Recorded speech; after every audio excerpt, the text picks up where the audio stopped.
Sathya Sai Speaks, Volume 11, Chapter 8, Forms of Food. The mind of man is not an organ that can be identified physiologically. It cannot be touched or operated on by doctors or surgeons. It is an intangible bundle of resolutions and hesitations, of wishes and wants, of pros and cons. It has as warp and woof of the wishes that man entertains with reference to outward objects and sensations.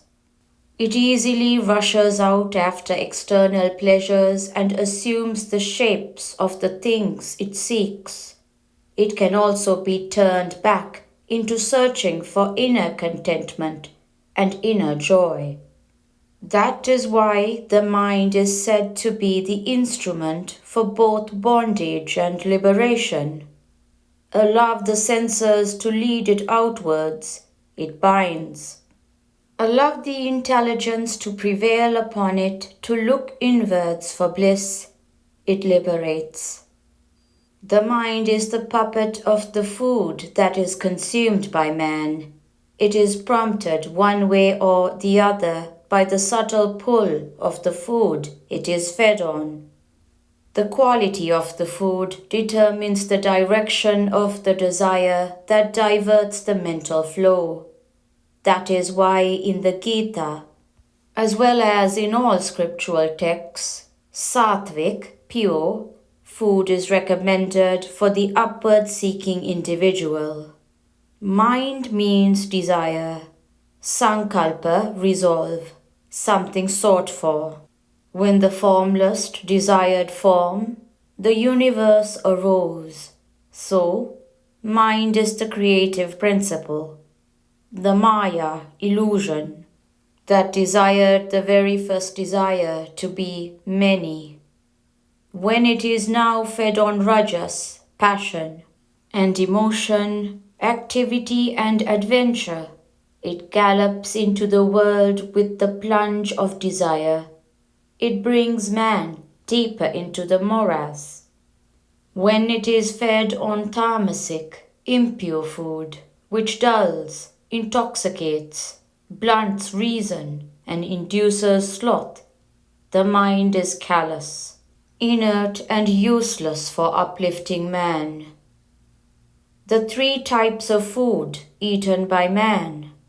Sattvic food, according to some, consists in milk and fruits, but it is much more. It may not even be these, for the calories that one takes in through the mouth are but a small part of the intake of man. The intake by the senses are part of the food that builds the individual. The sounds heard, the sights seen, the tactile impression sought or suffered, the air breathed, the environment that presses for attention, appreciation and adoption, all these are food. They have considerable impact on the character and career of the individual. The quality of the food is determined by the vibrations that it is charged with, through the thought processes of the persons who handle it, prepare it, and serve it.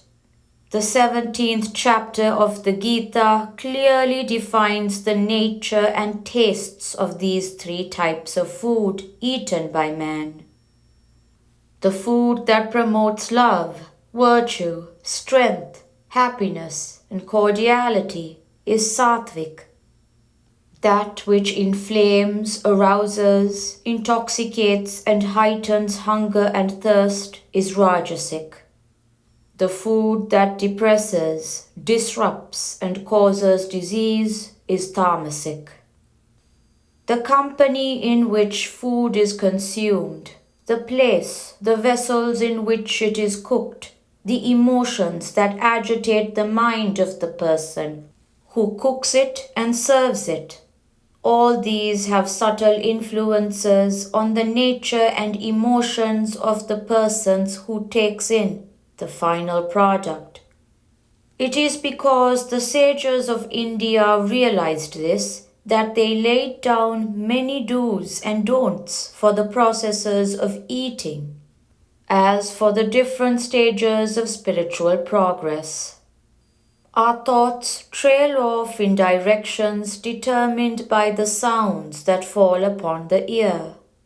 When the sounds convey rebuke or praise, flattery or challenge, the thoughts too react correspondingly. When the sounds instill ideas of truth, beauty, or goodness, the mind too seeks the silence of truth, the sweetness of beauty and harmony, the strength of goodness.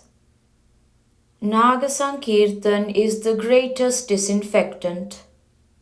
I have directed that you should start this day with Naga Sankirtan, street singing of spiritual hymns, for it is the greatest disinfectant of the atmosphere of the individual as well as the community.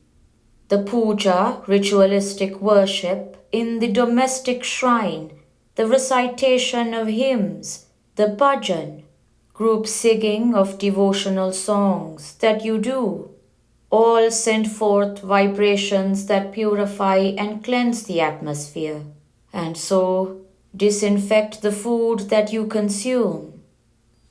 Parikshit listened to stories of divine glory, and so he was hastened on the path of liberation during the 7 fateful days.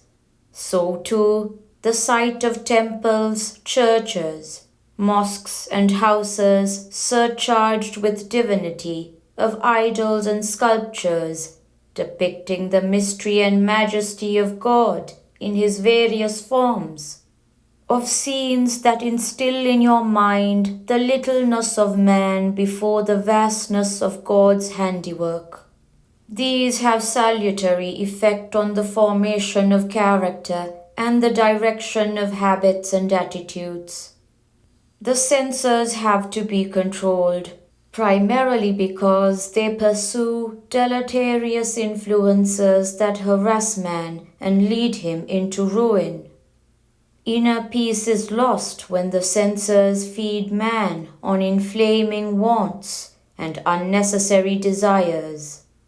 For the sadhaka, spiritual aspirant, and who can escape being a sadhaka? The intake must always be pure and blameless, sattvic.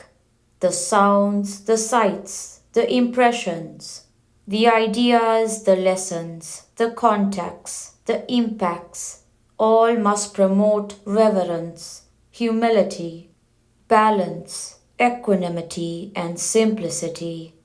If the impressions are rajasic, the mind will get agitated, vengeful, fanatic, and fearsome.